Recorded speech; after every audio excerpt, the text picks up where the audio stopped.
En nombre de Dios y de la patria, se abre la sesión. Señora secretaria, cuenta, por favor. Gracias, señor presidente. Tenemos excusa, estaba invitada para el día de hoy el presidente del Consejo Directivo del Coordinador Eléctrico Nacional. Él señala que no podrá asistir a esta sesión debido a otras actividades que tiene previamente agendadas, pero manifiesta su disposición para participar en una futura sesión. Y del mismo, hoy día también está invitada la empresa de ferrocarriles del Estado, F Trenes, y ellos van a estar vía Zoom. Muchas gracias, señora secretaria. Damos la más cordial bienvenida a la sesión de la Comisión de Defensa que está desarrollando el estudio del proyecto de ley que se encuentra en primer trámite constitucional para la protección de la infraestructura crítica del país, boletín 16.143-02. Tal como se ha señalado, no va a ser posible escuchar al Coordinador Eléctrico Nacional, por lo cual le pediría a la señora secretaria que buscaran una fecha de las que tenemos reservadas para adelante, de tal modo que pueda asistir. En la sala se encuentra de la Comisión de Chilena de Energía Nuclear el presidente del Consejo Directivo, el doctor señor Julio Maturana, que le damos la más cordial bienvenida, y al director ejecutivo, señor Luis Huerta. Muchas gracias por estar acá. De la empresa de ferrocarriles del Estado, F Trenes, que se va a conectar por Zoom, el presidente del directorio, señor Eric Martín. Señor Martín, don Eric, muy buenos días. No sé si nos está escuchando, si pudiera probar su enlace. Bueno, Tiene usted la palabra. buenos días. Una consulta es que soy José Solorza, el gerente general de EFE.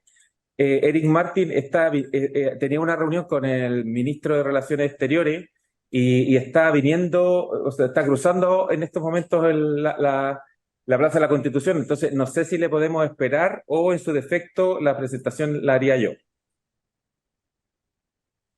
Le ofrecemos la palabra a usted para que pueda partir la presentación y después esperaremos, obviamente, a que llegue el presidente don Eric Martin y podamos hacerle las preguntas pertinentes. Pero por el tiempo disponible es mejor partir con la presentación ahora. Ok, un segundito que la vamos a compartir. Para efecto de registro de la fidedigna historia de la ley, agradecería que indique su nombre y cargo, por favor. Vale, mi nombre es José Humberto Solorza Esteves y mi cargo es gerente general de F Trenes de Chile. Muy agradecido. Usted tiene la pantalla disponible, que la vemos acá, puede comenzar la exposición. Ok.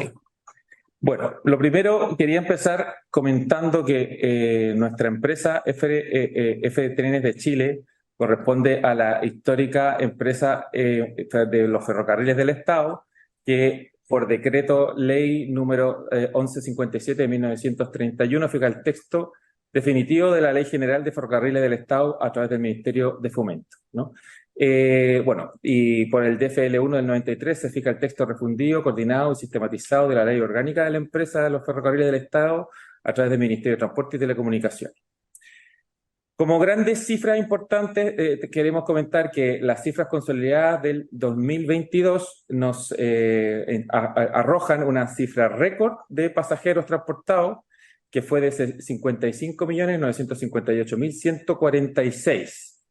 Como veremos brevemente en las próximas imágenes, esta cifra récord ha sido traspasada en algunas, digamos, en su tendencia mensual a lo largo del mes de los meses del 2023 y con total seguridad, digamos, ya sabemos que va a ser en la cifra del 2023 superior al 2022. En ese sentido, comentar que tenemos 94 trenes en operación, estamos operando en 10 regiones, como veremos posteriormente un poco en la división de nuestra red. Tenemos un porcentaje como F de 93% de trenes eléctricos. Nuestras emisiones de CO2 son 25.228 toneladas. En ese sentido, también comentar que tenemos un objetivo estratégico por ahora para el 2035 de tener una huella de carbono cero.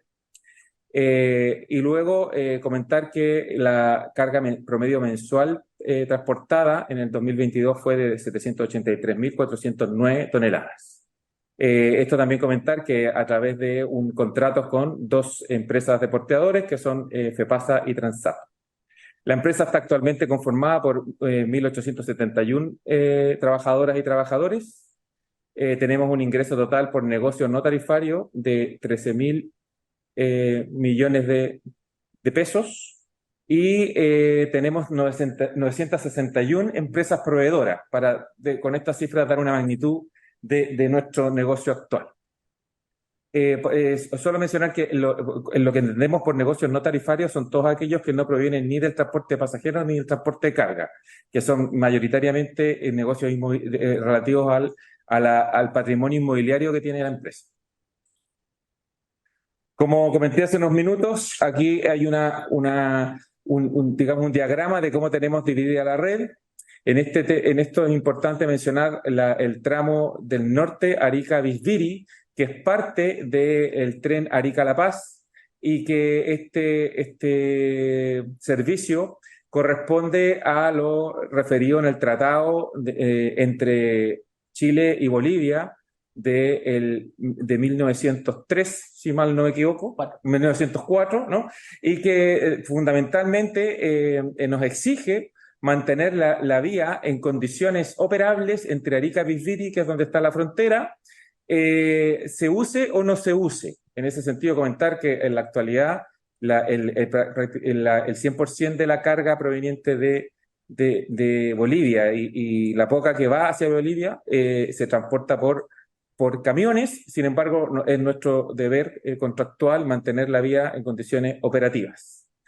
Luego tenemos lo que ahí se aprecia como, tenemos lo que corresponde a la filial F Valparaíso, que en lo que está en el diagrama es lo que está entre Valparaíso, Limache, Ventanas, Yayay, Los Andes, Río Blanco y Saladillo, ¿no?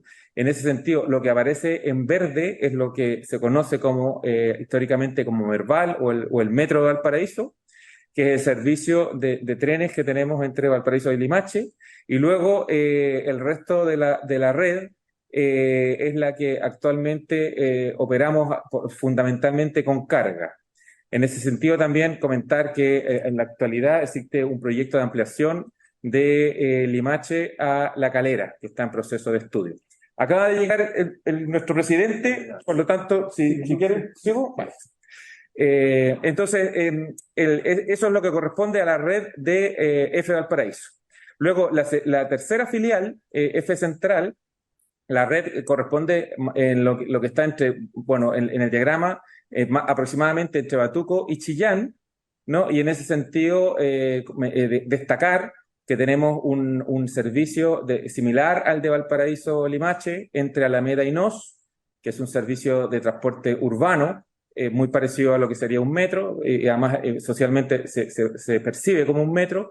Luego tenemos el servicio permanente entre Alameda y Rancagua, y luego tenemos los servicios regionales entre Alameda y Chillán, que tienen paradas en una serie de estaciones a lo largo de esa red, pero que las fundamentales son entre Alameda, las de Rancagua, Talca, Chillán, básicamente asociadas además a nuestra ampliación que estamos prontos a inaugurar con los trenes de alta velocidad de 160, no de alta velocidad, perdón, los trenes rápidos de 160 kilómetros por hora. Luego también mencionar que el resto de la red, y fundamentalmente entre San Antonio, Alameda, San Antonio, Paine, son redes de transporte de carga, de conectividad con el puerto de San Antonio fundamentalmente. Luego tenemos la red asociada a la cuarta filial, FSUR, que es toda la red de Chillán al sur, red que se centra en un transporte, digamos, urbano, en torno a Talcahuano, Concepción y la zona de Lota y Coronel, ¿no? Pero que tiene servicios regionales hasta el Alto Laja, ¿no? En torno a la zona de lo que aparece ahí entre Quilacoya y San Rosendo. Luego tenemos un segundo servicio en esa zona bastante importante, que es el servicio entre Victoria y Temuco, que recientemente se ha asociado y se ha ampliado de alguna manera con lo que se conoce con los servicios 30-30 hasta Rucapequén, un poco más al sur, perdón, hasta Pitrufquén, un poco más al sur de Freire, al sur de Temuco. ¿no? El resto de la red, que ahí se aprecia, está fundamentalmente asociada al transporte de carga. Aquí cabe destacar en este diagrama también es importante que nosotros somos responsables del mantenimiento de toda la red, excepto lo que aparece en gris entre Yayay y Saladillo, que actualmente está mantenido por la empresa FEPASA, que corresponde a 82 kilómetros. Paso a la siguiente. Aquí algunos números importantes relativos a nuestra infraestructura. Tenemos 2.308 kilómetros de vía férrea, hay 101 estaciones. Aquí importante, tenemos 998 cruces a nivel. De estos, algunos están automatizados, otros no, dependiendo de la frecuencia de los trenes y de la frecuencia de autos que pasan por ese cruce. Según algunos criterios nacionales e internacionales, los cruces se automatizan o se desnivelan o se dejan con señalización física. Luego tenemos 345 puentes mayores de 11 metros, tenemos 39 túneles. Esto es otro tema importante, la red anteriormente mostrada no está totalmente electrificada, a pesar de que, como decía, el 94% de nuestros trenes son eléctricos, solo 785 kilómetros de red está electrificada. Y esta red se centra fundamentalmente entre Santiago y Chillán, entre Valparaíso y Limache, y en el entorno de Concepción y Lota Coronel. Luego tenemos 26 subestaciones eléctricas que alimentan estos 785 kilómetros de catenaria. Tenemos 82 locales técnicos asociados también a esta red y 1.197 kilómetros de fibra óptica.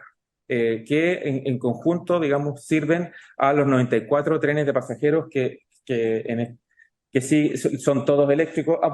No son todos eléctricos, corrijo.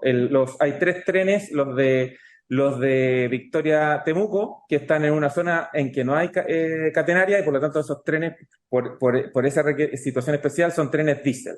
El resto de la flota es eléctrica.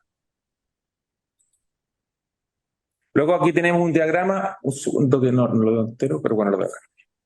Tenemos un diagrama de cómo ha evolucionado la demanda de pasajeros transportados desde el 2008 al 2021.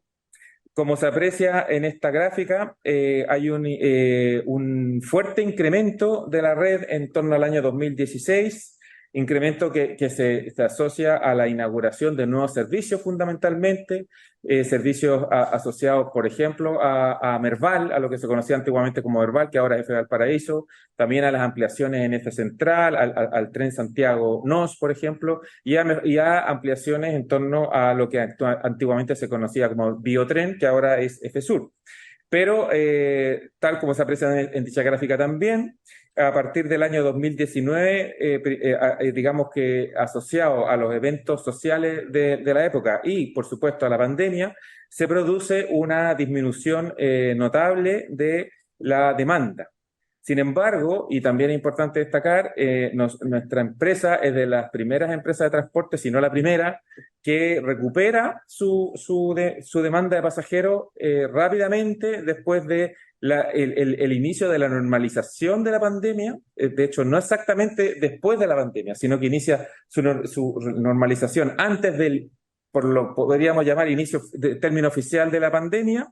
Recuperando, de hecho, y sobrepasando la demanda previa a la pandemia a lo largo del año 2022. Y como comentaba hace un rato, en el año 2023 ya vamos camino, ya hemos superado la demanda estimada del año 2022. En ese sentido, comentar que en la filial, como decía, la filial de Arica La Paz está enfocada fundamentalmente a transporte de carga y tiene un transporte de pasajeros que es bastante marginal, que está asociado a trenes turísticos que salen eventualmente algún fin de semana. Sin embargo, las filiales de F Valparaíso Central y F Sur sí tienen un transporte diario y masivo de pasajeros asociado a los servicios fundamentalmente urbanos, ¿no? Como son el Puerto Limache, Alameda Nos y Mercado Hualqui, Concepción y Coronel, que en su totalidad sumamos prácticamente 50 millones de pasajeros al año. 49 millones y fracción. Luego, en cuanto a lo que fundamentalmente nos convoca, que es el Plan Estratégico de Seguridad, nosotros, de acuerdo al decreto número 867 de 2017, en el que se dicta el reglamento sobre los nuevos estándares para personas y personal y empresas que reciben servicios o realizan actividades de seguridad privada, definido por el Ministerio del Interior y Seguridad Pública, tenemos un plan estratégico de seguridad que comprende el diseño de sistemas de seguridad acorde a la normativa vigente, identificación de riesgos internos y externos, trazabilidad de los delitos, seguridad del cliente y su integridad, capacitación e inducción del personal, correcto uso de las herramientas de seguridad y la mejora continua, que tiene como finalidad definir dichos criterios, la estructura organizacional, recursos logísticos, elementos de protección del personal, herramientas, sistema de vigilancia y bioseguridad, entre otros, para mantener y mejorar la seguridad de EFE Trenes de Chile, así como identificar los activos críticos a resguardar con guardias y vigilantes privados certificados por el OS-10 de Carabineros de Chile. Algunos eventos destacables en cuanto vinculados a los temas de seguridad. Aquí hay que mencionar que a nosotros fundamentalmente en lo que somos afectados, y aquí en la gráfica se aprecia que ha habido mejoras en los últimos años, a pesar de que en el 2023 ha habido repunte, tiene que ver con robo.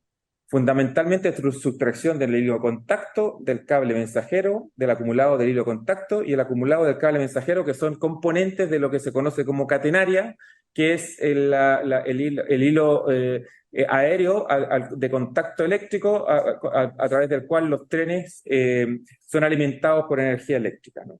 En ese sentido, mencionar que los costos de reposición del suministro entre el periodo 2020 y julio del 2023 alcanzaron 1.700 millones de pesos. Y luego, como un hecho aislado, pero no menos destacable, en el puente Itata, en Nueva Aldea, en el ramal Rocapequé, en Concepción, recientemente fuimos sujetos de un atentado, de una bomba, pero que es un hecho que el 13 de junio del 2023, que realmente es un hecho aislado, además entendemos asociado más a la industria maderera que al ferrocarril. Este es un ramal que tiene muy poco transporte, pero sobre todo que es transporte solo de carga. El puente ya fue reparado, el servicio de carga ya fue reiniciado, no hubo que lamentar ningún tipo de daños personales. Luego, así como áreas importantes de control, podemos destacar que en la vía servicio pasajero tenemos el tramo, como he mencionado anteriormente, Puerto Limache, luego el de Alameda y Nos, y por supuesto los tramos de Mercado Hualqui de la línea 1 y el tramo de Concepción Coronel de la línea 2 de lo que se conoce como Biotren. Luego, en cuanto a sistemas ferroviarios, que son los sistemas que mantienen la seguridad ferroviaria y la continuidad operacional, podríamos mencionar las 26 subestaciones de rectificación, 5 que corresponden a AF Valparaíso, 16 a AF Central y 5 a AF Sur. Luego las líneas de aéreas de contacto antes mencionadas, los 700 y fracción de kilómetros que tenemos, y los 82 sitios de comunicaciones, 68 en AF Central y 14 en AF Sur.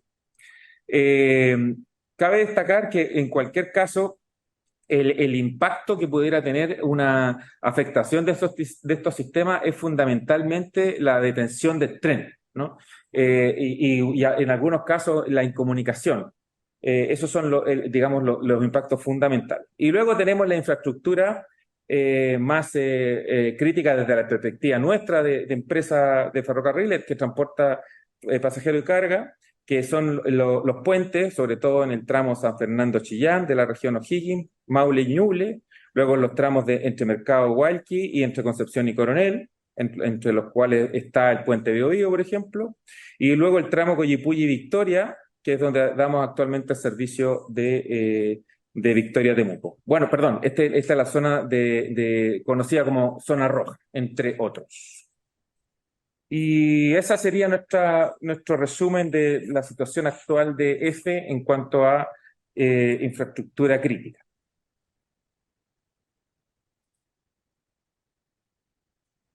Muchas gracias, don José. Felicitarlo por su designación.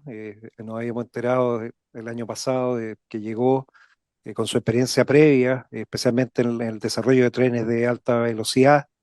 Sería muy bueno que esa misma experiencia la pudiéramos tener.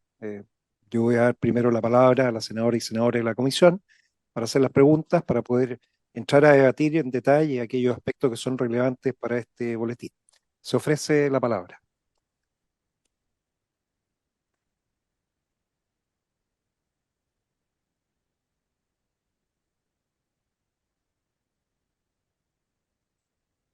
Senadora Araya tiene la palabra. Gracias, presidente. Bueno, primero saludar a nuestro invitado y una consulta. De su exposición se deduce que el principal evento que ustedes tienen es más bien el robo de cables. No hay o no tienen detectado otro tipo de situaciones críticas, como por ejemplo atentados o algún tema que tenga que ver con la infraestructura eléctrica, o solamente robo de cables del tendido que tienen. Gracias, presidente. No sé si quieres contestar tú. Eh, bueno, me presento, mi nombre es Eric Martin, ofrecer al presidente mi excusa y, por cierto, a toda la mesa por su intermedio por esta demora. Estaba convocado por la Cancillería para ver un tema de frontera, la verdad. Respecto a la pregunta que hace el senador Araya, efectivamente nuestros temas fundamentalmente obedecen a temas de robo, de delincuencia común. Nosotros habitualmente, producido el evento, hacemos eh, eh, digamos, las presentaciones respectivas a los tribunales a fin de perseguir a quienes resulten responsables de estos robos, pero no hemos tenido, excepto por la experiencia de Itata en ese puente, ninguna evento que pueda considerarse de origen, digamos, que atente contra nuestra infraestructura con un objeto que no sea el de robo o cosas semejantes. Senadora Araya tiene la palabra. Una consulta complementaria respecto de los robos en las investigaciones. ¿Qué es lo que se ha determinado? ¿Son actos más bien individuales o responden a bandas organizadas que están atacando? Gracias, presidente. Tiene la palabra el presidente de F-Trenes. Muchas gracias, presidente. Hasta ahora lo que tenemos más bien es una concentración en 180 kilómetros que van de Rancagua hasta sectores, digamos, de Curicó, donde se produce mayor la afectación de estos robos. Ha aparecido ahora algo en Talcahuano, pero muy menor. Y efectivamente las especulaciones de la policía obedece a más bien a alguna banda organizada que hace este tipo de robos por la vía de más bien el que compra estos cables robados, ¿no? Los delincuentes que hacen los cortes más bien saben que hay un centro de compra y por esa vía se ven tentados a este tipo de intervenciones. Eso es lo que la explicación o las especulaciones que la gente de la PDI nos ha hecho ver en distintas situaciones. Senadora Proboste tiene la palabra. Muchas gracias, presidente. Mire, tres preguntas básicamente. Primero, cuando fueron convocados por el gobierno para analizar este proyecto de infraestructura crítica, o sea, estoy dando por hecho que fueron invitados en el trabajo prelegislativo. Me gustaría que usted pudiera confirmar o desmentir eso. ¿Cuáles fueron los principales aspectos de preocupación que EFE manifestó a propósito del proyecto de infraestructura crítica? Uno de los temas que la presentación de EFE ha hecho un importante análisis del catastro de las principales áreas de instalaciones que tiene EFE, pero claro, a propósito de lo que el atentado que hoy día y también daño producto de los temporales que tiene interrumpido el servicio al sur del país, me gustaría preguntarle cuáles son actualmente las medidas de control y seguridad que tiene EFE y que se vinculan con el proyecto de ley de infraestructura crítica. Y por último, me gustaría preguntarle si es que, a propósito de lo que ha sido la intervención en esta misma comisión de otras empresas del Estado, es que si ustedes están evaluando que esto va a significar mayores costos de inversión en la infraestructura y la protección a la luz de los nuevos requerimientos que considera la ley, siendo la empresa de ferrocarriles del Estado, de acuerdo a las cifras consolidadas que nos entrega, capaz de movilizar más de 55 millones de pasajeros en momentos determinados. Entonces creo que es importante que nos puedan compartir esa información. Gracias, senadora Proboste. Tiene la palabra el presidente del directorio, señor Eric Martin. Muchas gracias, presidente, por su intermedio. La conversación respecto a estos temas con la autoridad, la verdad fue, diría más bien, tangencial, ¿no? Toda vez que, como se señalaba en nuestra presentación, nosotros nos regimos para efectos de seguridad con una normativa que apunta al control que define el Ministerio del Interior y Seguridad Pública respecto a nuestras instalaciones. Ahí hay una normativa que debemos cumplir. Nosotros presentamos planes de control y cuidado donde, por supuesto, nosotros definimos como lo más importante a nuestros usuarios y nuestros trabajadores. Después el tema de los sistemas y finalmente el tema de infraestructura. Es como en esa prelación, el sistema me refiero al tema de operación. Nosotros privilegiamos primero las personas, la operación, la infraestructura, en ese orden de prelación, y se hacen planes que el OS10 es quien nos supervisa y nos aprueba estos planes. Esos planes contemplan personas que son nuestros vigilantes, que son empresas básicamente que, llamémoslos, pueden portar armas, y los guardias, que son aquellos funcionarios muchas veces subcontratados por el propio EFE o a través de empresas que se preocupan de la orientación y el cuidado de las personas en los andenes.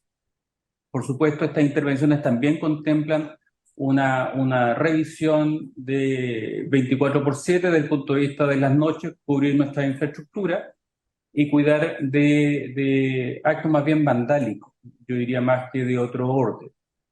Entonces tenemos ese ordenamiento, y desde el punto de vista de incremento de costo, lo que nosotros hemos conversado por lo menos con el Ministerio del Interior obedece más bien a formalizar estos trabajos que ya tenemos y que por lo tanto se ajustarían a este nuevo marco donde se extendería desde el punto de vista el alcance de estas medidas, ¿no?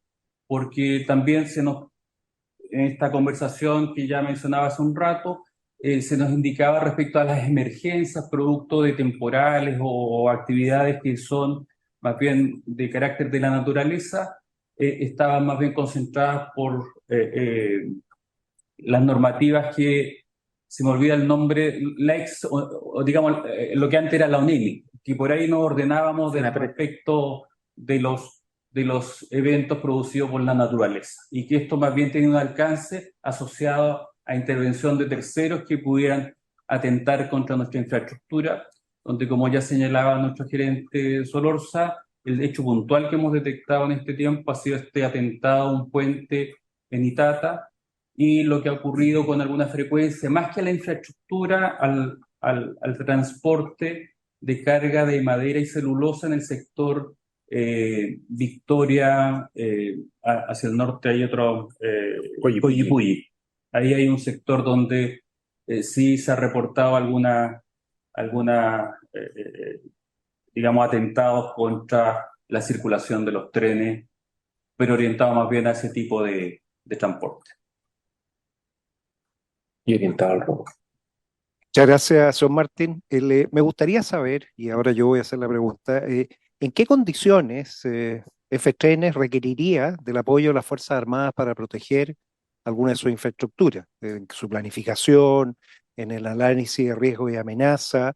¿En qué condición ustedes han visto que esto es necesario? O definitivamente no es necesario, que con los sistemas que tienen, con las vigilancias que ustedes ya están ejecutando, esto se resuelve. Esa sería la primera pregunta. La segunda dice relación con dependencias de infraestructuras críticas, especialmente para algo que Chile es muy relevante. Nosotros somos un país exportador de materias primas, tenemos que conectarnos con los puertos, y los puertos obviamente hay que llegar con trenes, el ideal. Sería ideal también saber si va a haber algo más potente para los puertos de la región, especialmente el puerto de San Antonio. Pero el puerto tiene códigos especiales definidos internacionalmente, los códigos ISPS, que permiten subir el nivel de vigilancia y de protección.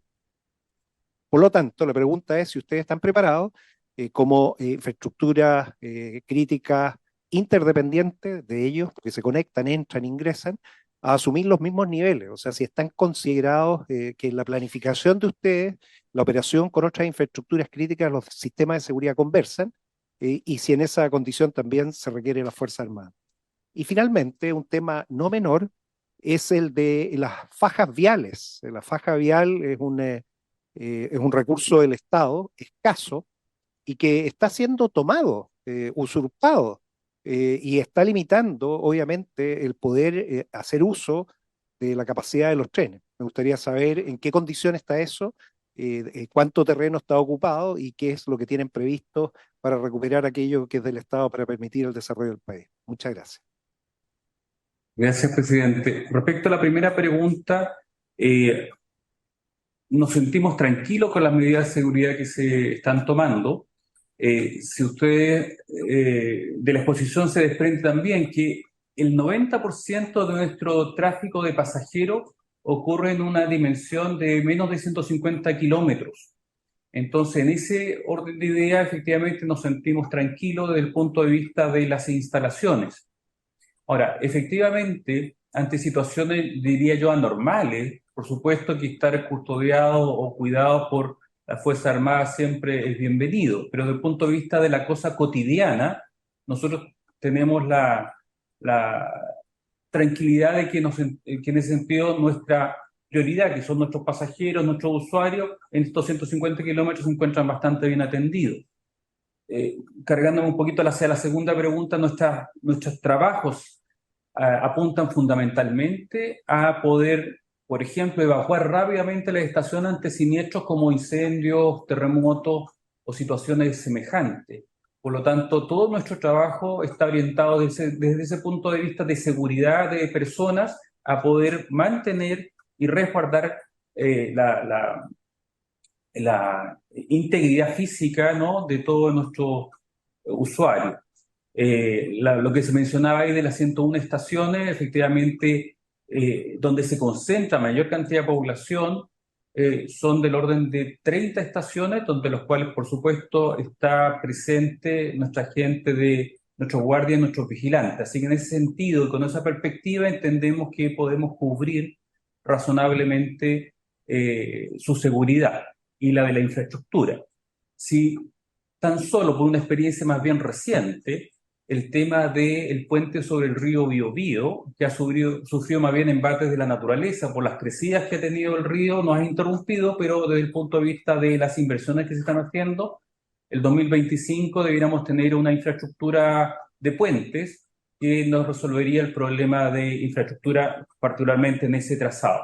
Ahora, respecto a la conexión con los puertos, efectivamente nosotros también estamos desarrollando un interés creciente por integrarnos a los distintos modos de transporte y tendremos que ponernos a la altura de los controles que hoy día ejercen los puertos, porque ahí estamos más bien al debe, y para poder entrar, por supuesto, a operar con ellos, debemos mejorar nuestra condición.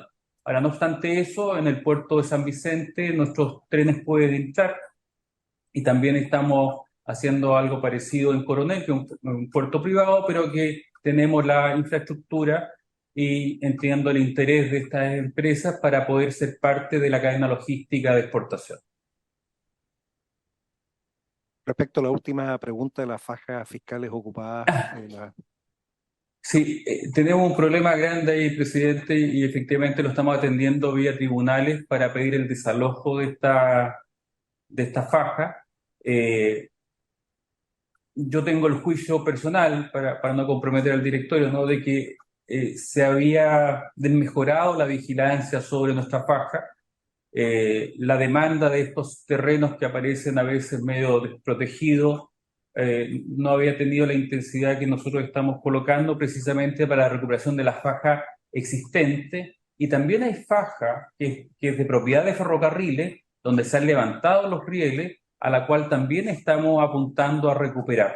En forma gradual, primero estamos recuperando la faja de aquellos sectores donde hay rieles y por supuesto queremos operar. Como ya lo ha dicho el presidente, la conexión Yanquihue-La Paloma en la región de los lagos es un desafío importante En el sector de Alerce hay algunas viviendas que se han instalado sobre la faja. Estamos, por supuesto, tomando las medidas que la ley nos provee para recuperarla y buscando también, en algunos casos, por ejemplo, el proyecto de Melipilla, se nos ha pedido la relocalización de algunas de estas viviendas en lugares que sí está permitido su desarrollo. Pero la voluntad de recuperar la faja está absolutamente declarado en el directorio que me honro en presidir. Muchas gracias, me alegro que sea así. Le solicitaría nos envíe después oficialmente a la comisión esa información para tenerla a la vista. El tema de la infraestructura crítica nacional es sensible. Necesitamos ver que todas las medidas de seguridad estén al máximo nivel, integrando de forma completa, desde la seguridad que proveen las mismas personas que trabajan, la vigilancia privada contratada, las vigilancias comunales en las áreas donde ustedes están, la vigilancia de las policías y carabineros y también, si es necesario, cuando se requiera las Fuerzas Armadas. Tiene que todo esto conversar. Damos así término. Perdón, la senadora Proboste va a hacer la última pregunta. Senadora Proboste. No, presidente, más que una pregunta a propósito de su intervención y de ciertos apoyos, esperaríamos que en algún momento también EFE pudiese hacer un buen homenaje a al lugar en donde significó el primer viaje del tren en Sudamérica entre Caldera y Copiapó, y ojalá eh, hacer algún esfuerzo por recuperar esa faja y recuperar además esa hermosa tradición en nuestro país, que además dio origen a todo los primeros viajes de la locomotora en Sudamérica. Gracias, senadora Proboste, por recordarnos. 1851. Chile, país pionero. 850 encargaron los Sí, primeros, sí, los primeros vagones, y 1851, junio de 1851 ya de hecho se celebra, se hace una sí. fiesta en Caldera que se mantiene hasta hoy, en donde todos más de alguna vez nos hemos vestido a la usanza de la época y hacemos un recorrido muy pequeñito. Ojalá pudiésemos hacer en algún momento y revivir permanentemente este trayecto entre Caldera y Copiapó. Bueno, dejamos entonces también esa inquietud presentada y planteada por la senadora Proboste. La Comisión de Defensa podría sesionar en ruta, en el tren, si es que eso se logra. Yo creo que ayudaría mucho a nuestras regiones a recuperar esa identidad. Chile es país ferroviario, tenemos que desarrollarnos fuertemente, pero también protegerlo, ¿no? No podemos tener nuestros sistemas protegidos. Agradecemos Sí. entonces al presidente del directorio F, señor Eric Martin, a su gerente general, José Solorza, por habernos entregado esta información, y damos continuación a la siguiente de las exposiciones. Presidente, si me permite una solicitud o Don Eric, sí, intervención. diga. Hay un tema muy sensible que yo creo que a lo mejor podría ser parte de las materias que tratan, que tiene que ver con la reserva de los planos de la infraestructura que desarrollamos. Nosotros cuando contratamos, por supuesto, pedimos temas de confidencialidad cuando se desarrollan los planos, pero muchas veces también tenemos que entrar a la DOM, a la Dirección de Obras Municipales, en fin, de otros organismos públicos, donde quedan copias de estos elementos. Entonces, quizás podría ser una buena fórmula de que uno pueda entregar los documentos, por supuesto, para su supervisión y revisión, pero también que haya de alguna forma una reserva de esta información que podría ser crítica. Estoy pensando, por ejemplo, en la construcción de los puentes, por supuesto, que también tienen ciertas complejidades, y eso ayudaría mucho a estar más tranquilo desde ese punto de vista. Entonces, la reserva de la información de esta infraestructura crítica. Y el segundo punto que señalaba la senadora Proboste, nosotros estamos mirando hacia el norte, no crea que con discreción, con alguna reserva, pero no miramos hacia el norte. Hoy día estamos frenados en La Calera, pero ya veremos que podemos avanzar hacia este gran y largo Chile. Muchas gracias. Bueno, muchas gracias. Efectivamente, Copiapó a Caldera. Ahí tenemos que llegar. Lo que usted señala, señor Eric Martin, es uno de los elementos que vamos a incorporar, que es de seguridad de la información. La información que es sensible tiene que tener tratamiento distinto. Hoy tiene el mismo tratamiento, no hay diferenciación, y ese es uno de los temas que vamos a agregar en las indicaciones que vamos a poner en este proyecto de ley. Le agradecemos que haga el punto porque efectivamente eso va directamente a lo que se solicitó, de cómo podemos mejorar este proyecto donde la seguridad de la información, de la infraestructura crítica, tiene que tener un tratamiento distinto. Muchas gracias a ustedes, les agradecemos la exposición. A continuación, de la Comisión Chilena de Energía Nuclear, recibimos al presidente del Consejo Directivo, señor Julio Maturana. Don Julio Maturana fue el anterior subsecretario de Energía hasta marzo de este año. Así que está muy, muy conectado con las políticas de gobierno. Este es un área además sensible, también es de energía, pero hay aspectos que son relevantes. Lo acompaña también quien fuera elegido por concurso de alta dirección pública, su director ejecutivo, el doctor Luis Huerta, quien viene llegando de Viena, de las conferencias internacionales que se están realizando. Agradecerles la presencia, que estén en persona, y les damos la palabra. Don Julio, tiene usted la palabra. Muchas gracias. Muchas gracias, presidente, y bueno, un saludo también a la senadora, al senador, y muchas gracias por la invitación. Tenemos una presentación que va a exponer el director ejecutivo, don Luis Huerta, para dar el contexto también de lo que es la Comisión Chilena de Energía Nuclear y para que, por supuesto, también entremos en el debate y en las consultas que surjan después de la presentación. Luis, por favor.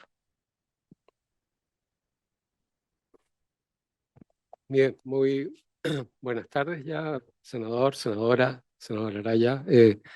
Muchas gracias por esta invitación. Es un tema muy, muy interesante para la comisión y como se va a ver, yo creo, de la exposición. Voy a buscar la exposición que debe estar acá.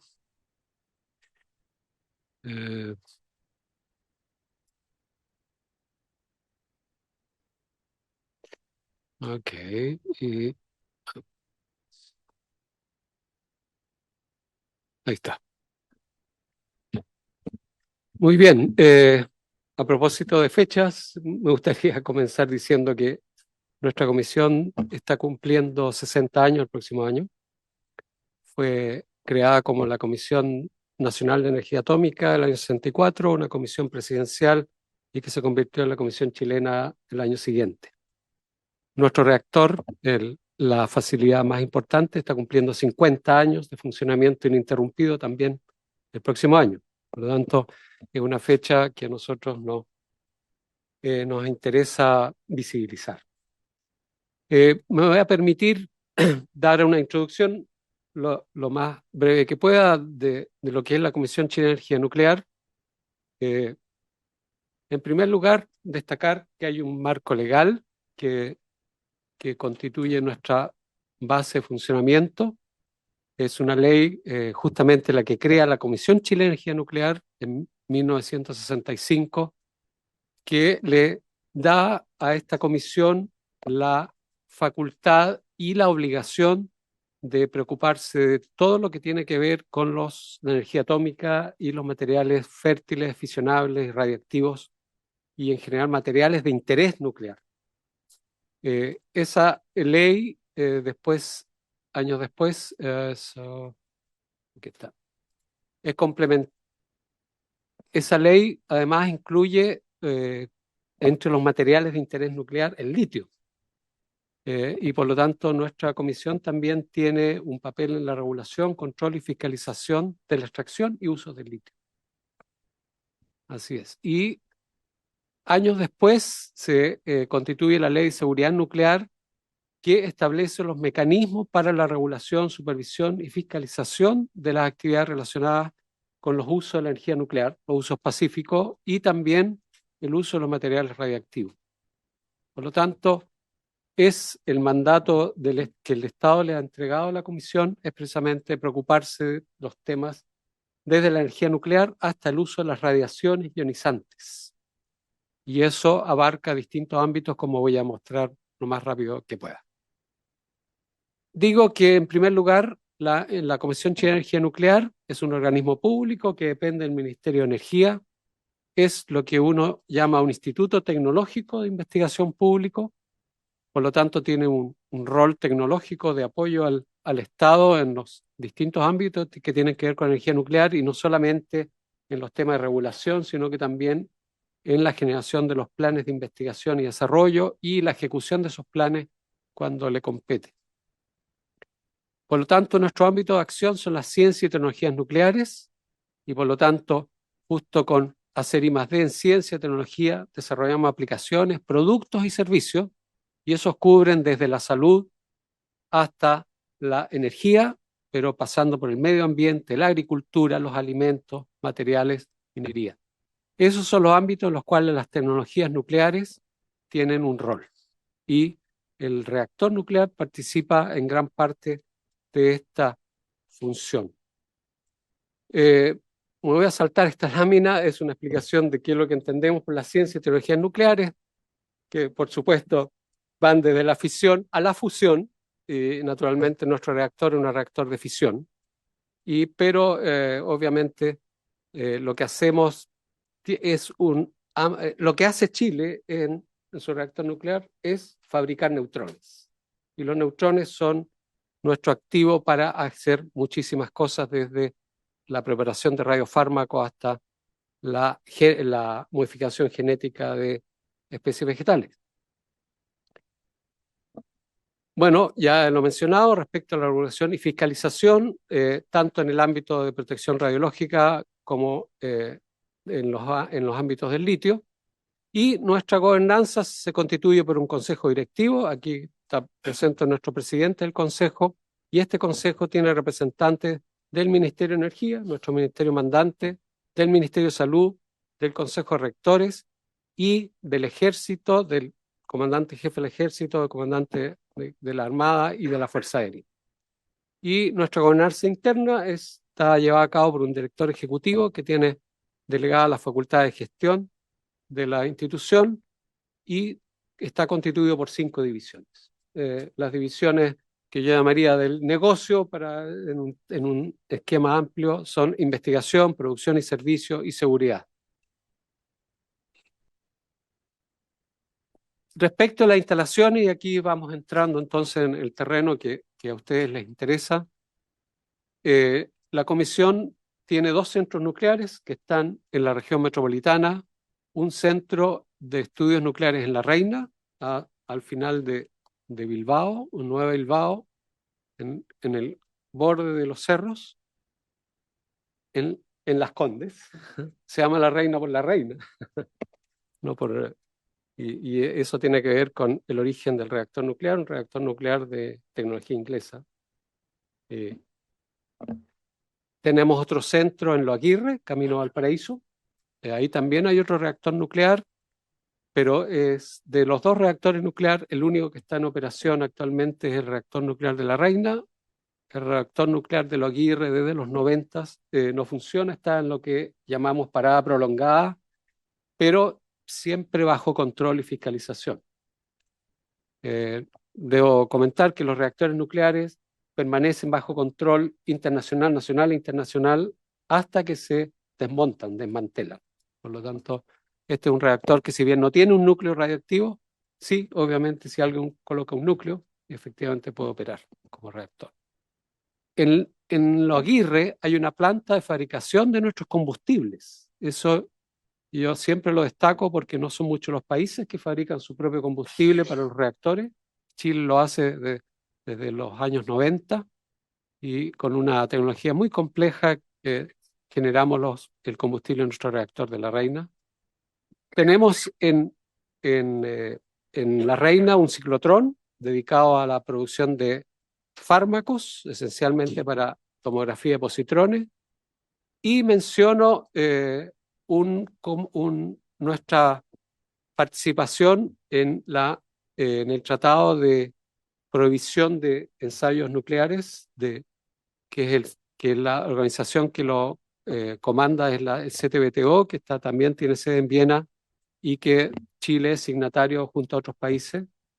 Pero no solamente signatario, sino que además Chile aloja 8 estaciones de observación con distintas tecnologías, desde las tecnologías sismológicas hasta la detección de radionucleidos, pasando por estaciones hidroacústicas que están en Isla de Pascua, Juan Fernández, en el sur de Chile, también en nuestras instalaciones nucleares. y que están destinadas a detectar cualquier señal de que haya algún ensayo nuclear en alguna parte del planeta. Estas estaciones pertenecen a la Red Internacional de Monitoreo, que tiene más de 400 estaciones. Y son 177 países los signatarios, que incluyen a Chile. Nosotros albergamos la Oficina Nacional de este tratado. Y bueno, lo demás son otras facilities que tienen que ver con nuestras tareas tecnológicas, pero menciono de una manera muy relevante el hecho que efectivamente nosotros albergamos 2 reactores nucleares, una planta de combustible nuclear y además instalaciones que están dentro de los centros nucleares, que son instalaciones radiactivas llamadas de primera categoría, que son las instalaciones con material radioactivo de mayor peligrosidad. Y por lo tanto ahí está, yo diría, el foco de lo que hace crítica nuestra tarea de protección física y además radiológica.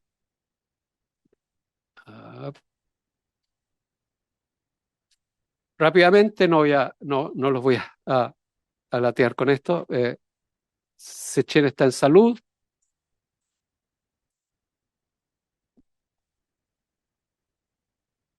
¿Ya?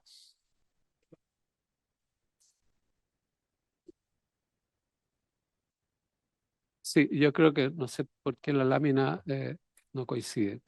Bueno, muy rápidamente, estamos en salud y por lo tanto tenemos un elemento crítico ahí de funcionamiento.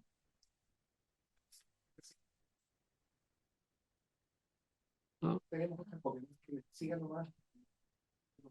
Ah, ya, por eso, ya. Pensé que me estaba diciendo, sáltese todo eso. No hace nada, ya. Muy bien, no hace nada. Bueno, en primer lugar, estamos en salud. Esta función es crítica en el sentido de que nosotros abastecemos de yodo, tecnecio y flúor a las distintas instalaciones médicas del país, incluido, por supuesto, en los centros de salud públicos, y naturalmente que el hecho de que no funcionan nuestras instalaciones obviamente suspende esa provisión. Tenemos otras actividades de salud, pero no las voy a mencionar por ahora. Tenemos también actividad en cambio climático. Nuestras funciones ayudan al mejoramiento de la agricultura. Tenemos proyectos asociados con el aprovechamiento del agua por especies vegetales y por lo tanto, por método de irradiación, mejorar la adaptabilidad de esa especie. Tenemos un proyecto en seguridad alimentaria y particularmente en fraude y autenticidad alimentaria, que hoy día está trabajando en miel, pero a partir del próximo año va a comenzar en vino y aceite de oliva. Y naturalmente tenemos un rol en los temas medioambientales en distintos dominios, desde el seguimiento de los cursos de agua, el establecimiento de cuál es el origen de las aguas que alimentan un determinado cuenca. Esto se hace con técnicas nucleares también. Por lo tanto, tenemos ahí un rol muy relevante respecto de algunos recursos muy básicos. En energía tenemos trabajo naturalmente no en energía nuclear, diría yo, no en la producción de energía eléctrica a través de energía nuclear, sino que en las energías no convencionales, las energías, claro, la energía solar térmica, fotovoltaica, nosotros tenemos investigación en esas distintas áreas.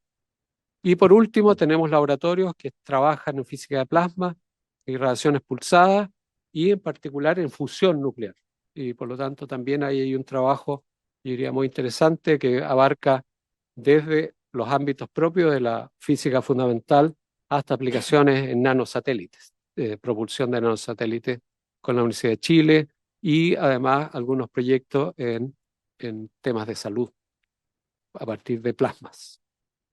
Y por último, en física nuclear y neutrones, tenemos también, hay física fundamental, pero también tenemos aplicaciones que tienen que ver con la detección de neutrones como un medio de determinar las propiedades climáticas de ciertas zonas del país.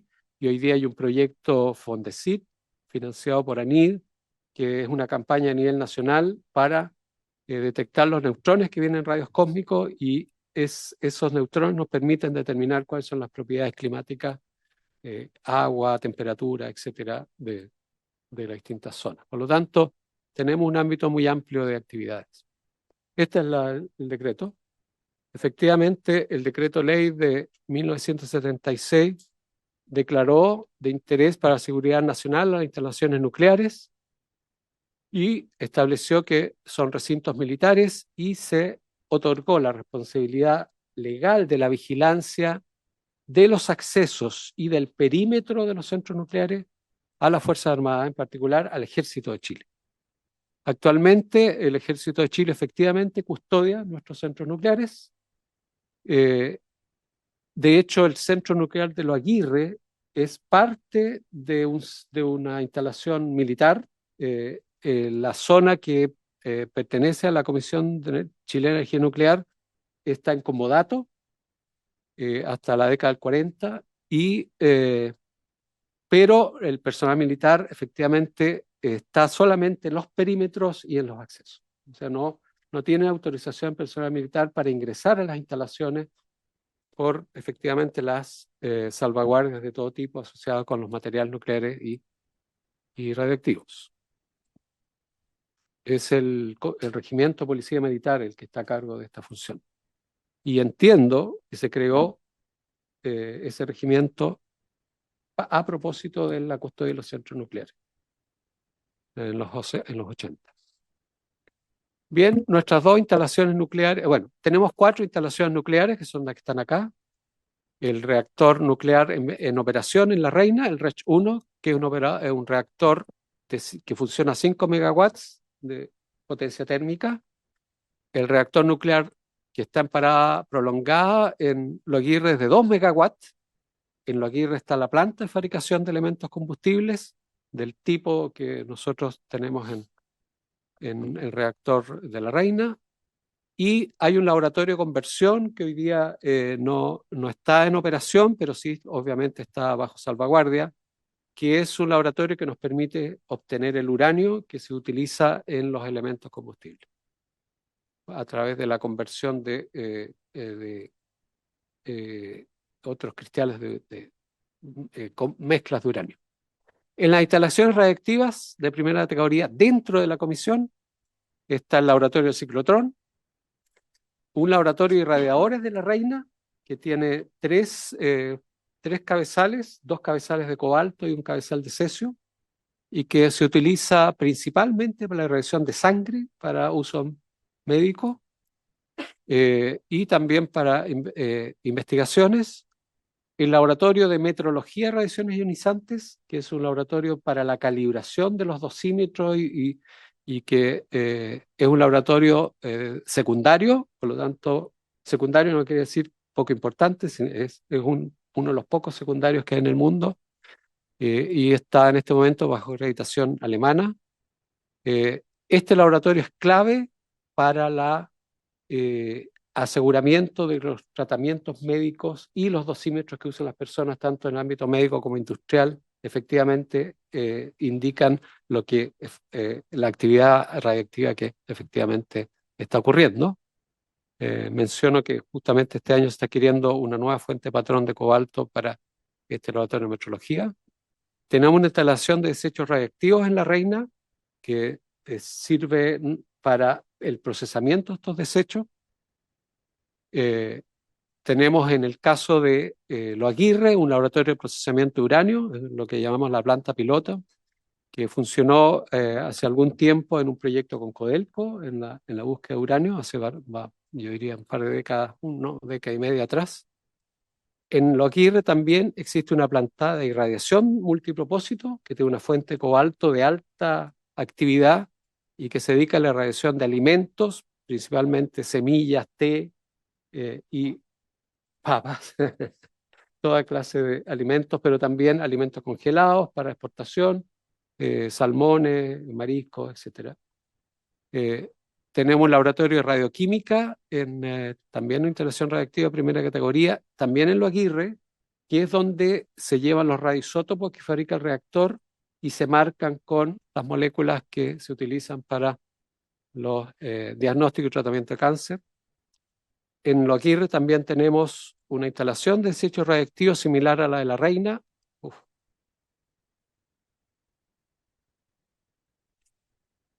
Tenemos un almacén de desechos radiactivos de última generación, que es una instalación centralizada en Lo Aguirre. Y tenemos otra instalación de desechos radiactivos para desechos que ya han sido tratados. Yo diría, esas son las instalaciones radiactivas que están dentro de la institución. Debo señalar que hay no solamente nuestra preocupación son las instalaciones fijas, sino que también es el transporte de material radiactivo. Nosotros todos los días transportamos material radiactivo entre La Reina y Lo Aguirre para justamente la preparación de radiofármacos y su control de calidad que se realiza en La Reina. Ese transporte se ejecuta en camiones blindados y naturalmente bajo normas de seguridad y con señalética adecuada. Aproveché de instalar una fotografía ahí de una operación que se hizo en Chile desde el año pasado a ahora en 2 campañas para la exportación de 31 fuentes radiactivas de cobaltoterapia en desuso, que cada una de esos containers tiene no más entre 1 y 3 fuentes.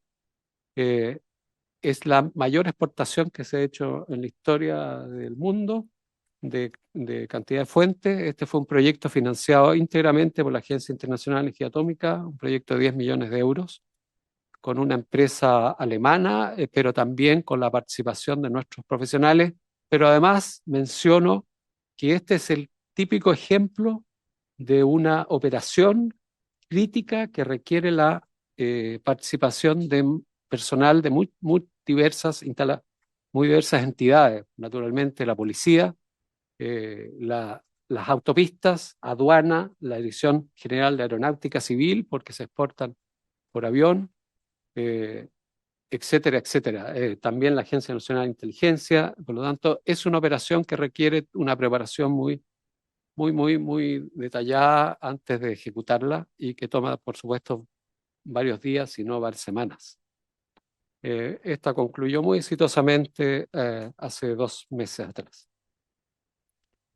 Bueno, las instalaciones nucleares están sometidas a un régimen de seguridad nuclear que proviene de acuerdos internacionales que se establece el país con la Naciones Unidas, pero a través de la Agencia Internacional de Energía Atómica, la IAEA, o OIEA en la traducción española, y son estos convenios, estos acuerdos los que determinan cuáles son las medidas que los países tienen que implementar para el resguardo de la actividad nuclear y radiológica.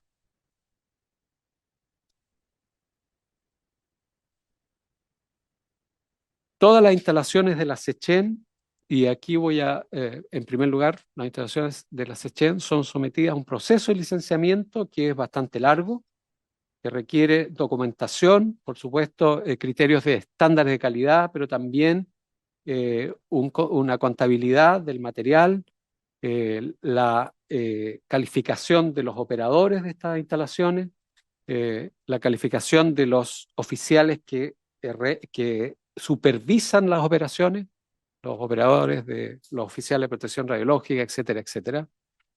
Y aquí yo me detengo para decir que esto obviamente, yo estoy hablando de la SECHEN, de sus instalaciones, pero esta labor se ejecuta en todas las instalaciones radiactivas de primera categoría del país. Por lo tanto, todos los ciclotrones que existen en el país son supervisados y licenciados por la SECHEN. Sus operadores son examinados y autorizados por nuestra comisión.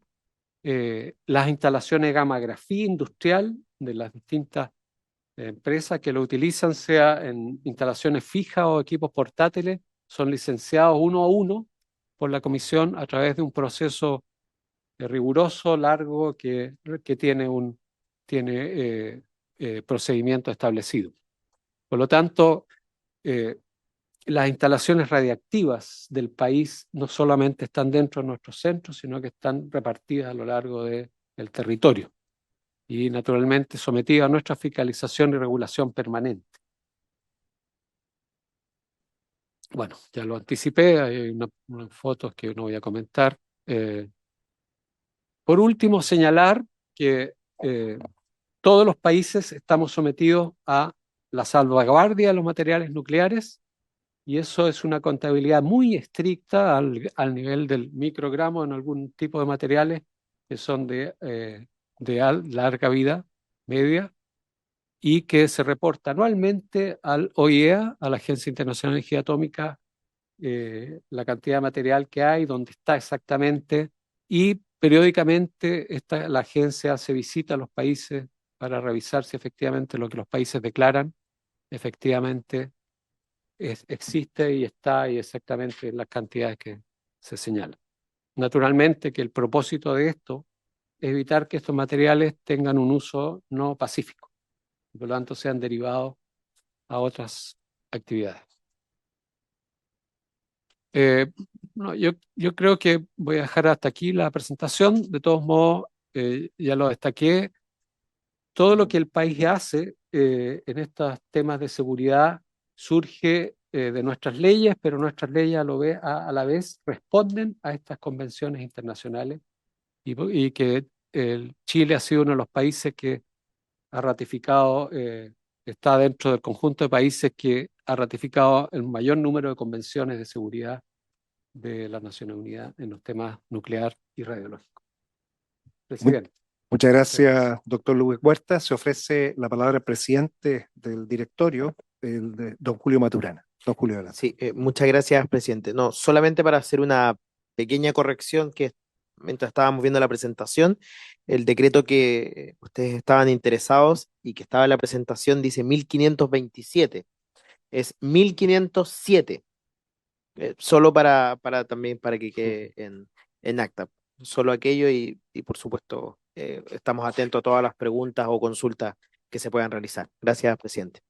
Muchas gracias, presidente del Consejo Directivo, señor Julio Maturana. Se ofrece la palabra a los senadores de la comisión. Senador Araya. No, gracias, presidente. Primero agradecer la exposición, que creo que es muy completa, y creo que en el caso de la Comisión Chilena de Energía Nuclear, a diferencia de lo que ha pasado con nuestros otros invitados, ustedes están ya supeditados a un régimen bastante más estricto. Entonces, en la práctica, a mí me gustaría consultarle, desde la experiencia que ustedes tienen de tener este control, de tener cierta dependencia, por ejemplo, de la Fuerza Armada para la custodia, del control internacional que hay respecto de este proyecto de ley, ¿hay algún tema que a ustedes le haga ruido o que se debiera mejorar a razón de su experiencia práctica? Porque yo me atrevería a decir que son la única institución civil que hoy día tiene, entre comillas, tiene una permanente declaración de infraestructura crítica custodiada por militares. Entonces, en eso, en recoger la experiencia, si hay algo que debiéramos recoger en el proyecto que a juicio de ustedes no se esté viendo. Y lo segundo, que es una pregunta más bien que no tiene tanto que ver con el proyecto, pero que tiene que ver con el tema del litio. O sea, a juicio de ¿ustedes creen que la SECHEN debiera seguir participando en el modelo que tenemos hoy día de explotación del litio? Sobre todo teniendo presente que si uno mira a nuestros principales competidores, ningún país tiene la misma declaración que Chile tiene con el litio o en este mismo régimen estricto de la SECHEN, pero es una pregunta que no tiene que ver directamente con este proyecto. Gracias, senador Araya. Se ofrece la palabra. Bien, muchas Don gracias. Luis Huerta. Sí, gracias, presidente. Muchas gracias, senador, por la pregunta. Yo destacaría dos aspectos. Efectivamente, nosotros como instalaciones ya estamos bajo custodia militar y por lo tanto eso es un nivel de seguridad importante. Sin embargo, lo que de alguna manera nosotros hemos visibilizado respecto de esta custodia es la necesidad de la profesionalización de esta actividad.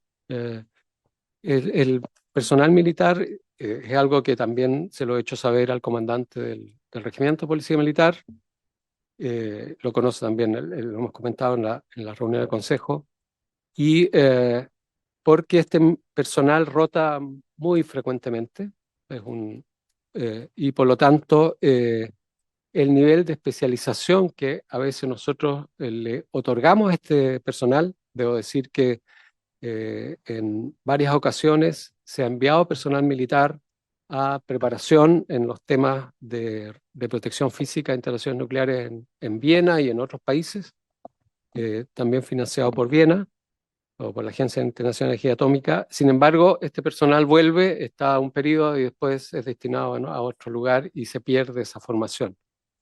Esta necesidad de profesionalizar esta actividad creo que es uno de los temas que yo destacaría, y por lo tanto la seguridad de nuestras instalaciones mejoraría, o sea, sería una seguridad a un nivel de conocimiento muy preciso de qué es exactamente lo que uno tiene que proteger. Yo diría que en la experiencia, bueno, en mi periodo en la comisión no había ningún incidente especial en particular, pero en el pasado sí había incidentes, pero incidentes fuera de la... Naturalmente, ustedes entienden que el tema de la energía nuclear despierta distintas visiones y en algún momento llega alguien con una pancarta y se para ahí en la salida de los centros nucleares, y particularmente La Reina. También a veces hay preocupación de parte de la población vecina.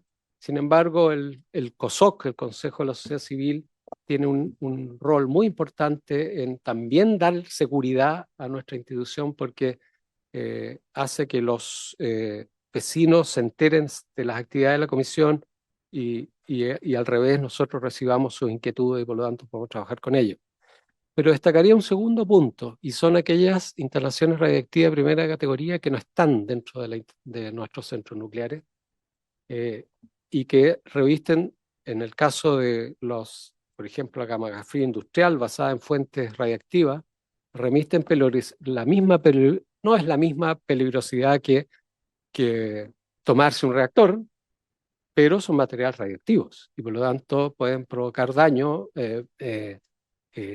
generar temor y por lo tanto ser usados con fines de aterrorizar a la población.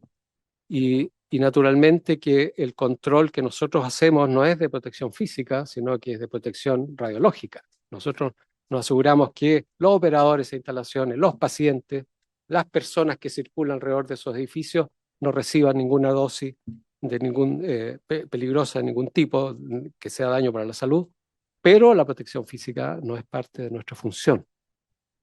Lo mismo ocurre con algunas instalaciones donde se procesan materiales que en algún momento pueden tener algún contenido radioactivo. Nosotros ejercemos una función de fiscalización cuando se descubre alguna fuente huérfana de algún material radioactivo de distinto tipo. No solo es cobalto, también hay otros materiales, radio, etcétera, que tienen una larga vida media y por lo tanto son materiales muy peligrosos porque sobrepasan el bicentenario de Chile, naturalmente. Y eso yo creo que es un tema que debería ser relevado en este proyecto. De alguna forma, instalar algún mecanismo. Nosotros, con los temas de ciberseguridad, estamos también incorporando algunas formas de mejoramiento del control de las instalaciones de primera categoría. Y yo creo que en el futuro eso podría significar instalar una buena red de vigilancia que nos permita recibir información de incidentes, no necesariamente de accidentes, simplemente incidentes, así en tiempo real. Debo decir que hoy día nosotros tenemos un mecanismo, un portal del regulador, donde recibimos la notificación de incidentes muy en tiempo real, pero no es lo mismo tener el monitoreo de la actividad radiactiva en una determinada zona, y yo creo que eso es lo que yo destacaría, senador.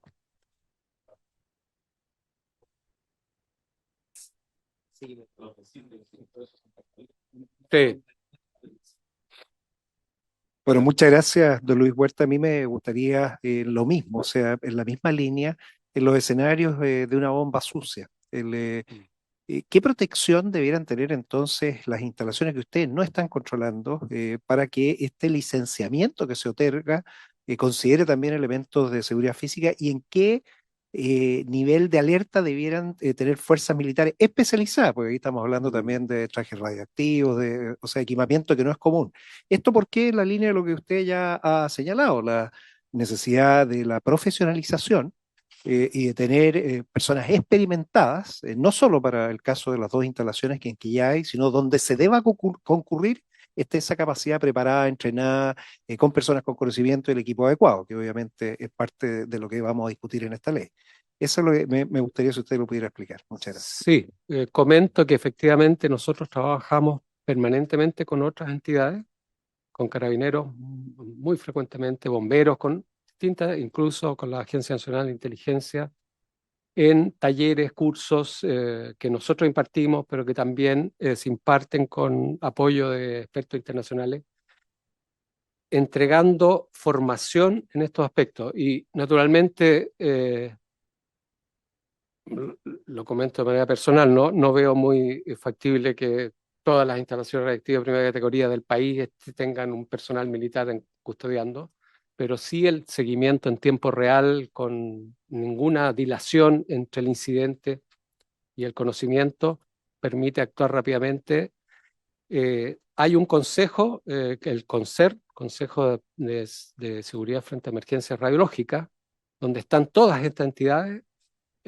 Está incluido aduana, es una larga lista, y nosotros tenemos al menos 2 reuniones internacionales con expertos internacionales y con todos los miembros del CONSER. De hecho, este año tenemos una hacia el fin de año, con ese, claro, CONSER, Seguridad de Emergencia Radiológica.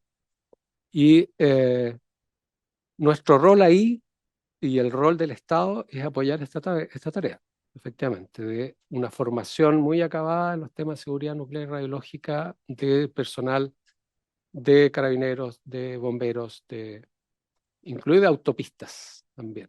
Nosotros también trabajamos con la... Muchas gracias, don Luis. Tiene la palabra la senadora Proboste. Bueno, muchas gracias. Junto con agradecer la presentación.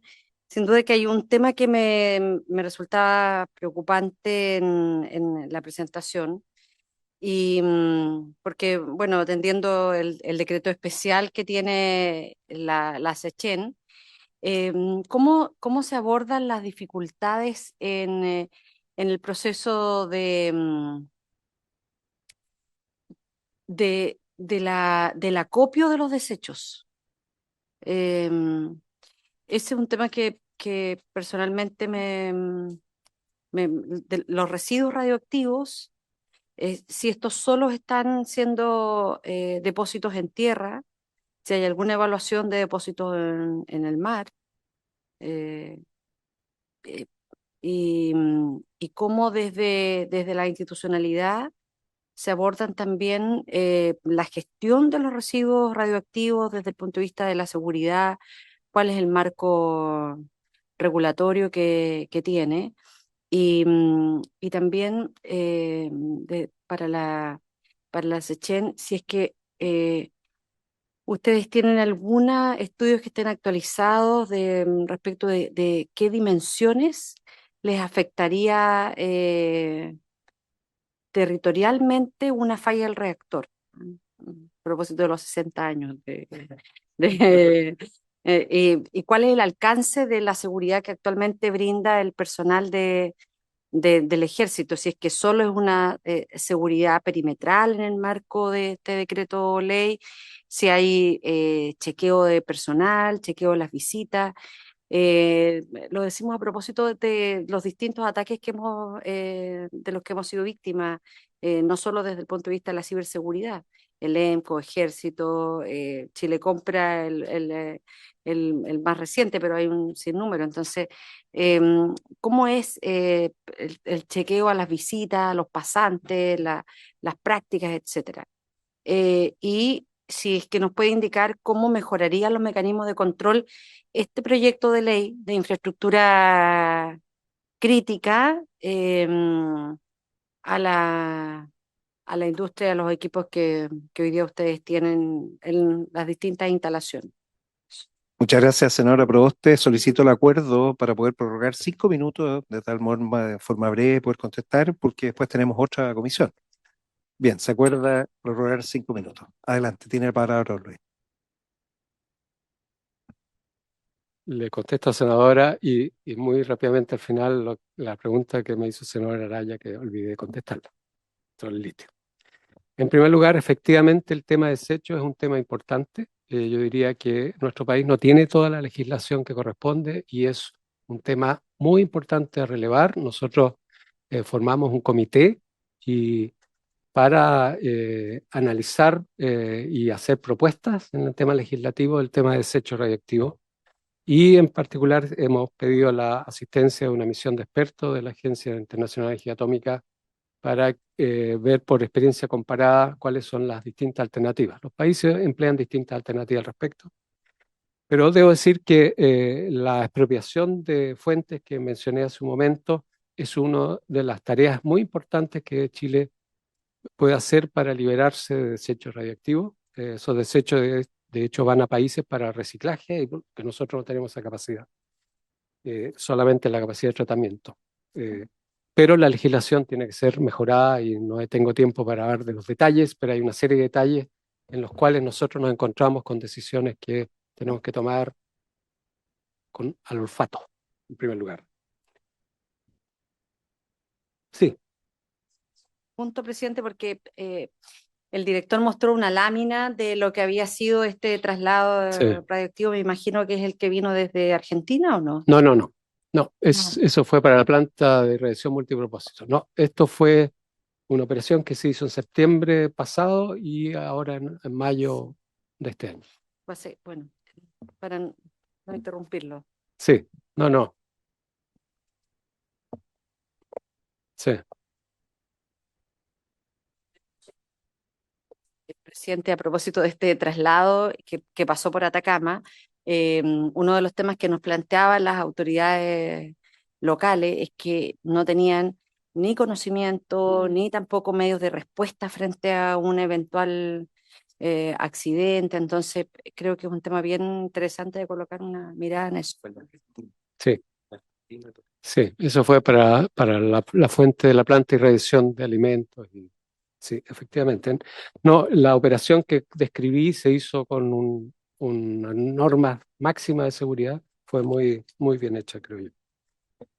Respecto a las visitas, efectivamente, nosotros nos interesan que nos visiten. Y por lo tanto hay un chequeo en el Día del Patrimonio. Nosotros abrimos nuestras puertas, pero todas las personas que nos visitaron se inscribieron con anticipación por nuestra página web y todas esas personas son chequeadas con la Agencia Nacional de Inteligencia. O sea, tenemos un conocimiento muy preciso de las personas que vienen. Eso es fundamental para asegurar que no haya algún incidente interno. Sin embargo, las zonas restringidas hay un sistema de protección física que nos permite evitar que las personas accedan. Yo diría que el único riesgo que uno puede correr, bueno, puede correr muchos riesgos, no voy a comentar. Así que por lo tanto, yo diría que es nuestra preocupación permanente la protección física, tener una unidad especializada en protección física. Es uno de los temas que nosotros trabajamos todo el tiempo para... tenemos un funcionario que estuvo capacitándose en el área de incidentes y emergencias en Viena durante 6 meses y que está de regreso para aprovechar su conocimiento y en la unidad que corresponde. Y perdóneme, senadora Proboste, no sé si se me olvida alguna pregunta suya, o creo que no. No. Básicamente también si es cuáles son los protocolos frente a los temas de robos. Y no, porque también mencionó lo del reactor. Yo diría, el personal que opera el reactor, los oficiales de protección radiológica, es un personal entrenado especialmente para esa tarea, no es cualquier personal. El reactor tiene un sistema de seguridad que lo apaga frente a un temblor. Efectivamente, bajan las placas. Eso ha ocurrido en los grandes temblores, efectivamente eso. Pero además, actualmente se está cambiando toda la instrumentación para hacer la instrumentación moderna con un proyecto financiado también por la Agencia de Energía Atómica y también por el Gobierno de Chile. Y actualmente estamos también instalando un nuevo sistema de adquisición de datos. Y para no demorar más, porque estamos contra el tiempo, respecto al litio. En realidad, solamente comento por qué el litio está bajo la comisión y es porque es un material de uso dual. El litio es el elemento que nos permite fabricar tritio. El tritio con el deuterio son los elementos que se utilizan en la fusión nuclear. Y por lo que la fusión nuclear, a diferencia de la fisión, une dos elementos y genera energía, una cantidad enorme. La bomba de hidrógeno es de fusión. Y por lo tanto, el uso del litio para fines no pacíficos es la razón por la cual la ley que estableció la SECHEN puso el litio bajo nuestra Perfecto, regulación. muchas gracias. Creo que este último punto nos dice relación con un proyecto que se está tramitando, que es la creación de la Comisión de Comercio Estratégico para regular el uso de materiales duales. Eso está en la Cámara de Diputados, lo vimos ya acá en esta comisión, tenemos que verlo pronto, porque no solo regula, va a permitir también traer material que hoy no puede ingresar, que no lo entregan porque no somos parte. Yo quiero felicitar al SECHEN por lo que hacen. Efectivamente estuve visitándolos, hicieron una actividad de ciberseguridad y premiaron a uno de los organismos que son controlados por la capacidad ciber que tienen, no solo en lo físico, también lo ciber. Y decir que el mural que tienen es precioso, lo invito a que lo vayan a ver, la historia de la humanidad prácticamente, con un lugar que es además locación de película. Cuando se preguntaba por visita, han ido hasta filmar porque el escenario así lo permite. Gente que trabaja muy bien, muchísimos años, más de 50 años tiene quizás el operario más antiguo, pero con una función increíble. Todos los PET scan de Chile funcionan porque salen los radioisótopos a tiempo para que se puedan hacer estos exámenes. Así que cuando se tengan que hacer, lamentablemente, algunos, el PET scan, acordarse siempre de la Comisión Chilena de Energía Nuclear. Muchas gracias, damos término a la sesión. Se levanta la sesión. Ojalá no. Recording stopped. Nos vemos en 20 minutos. 25.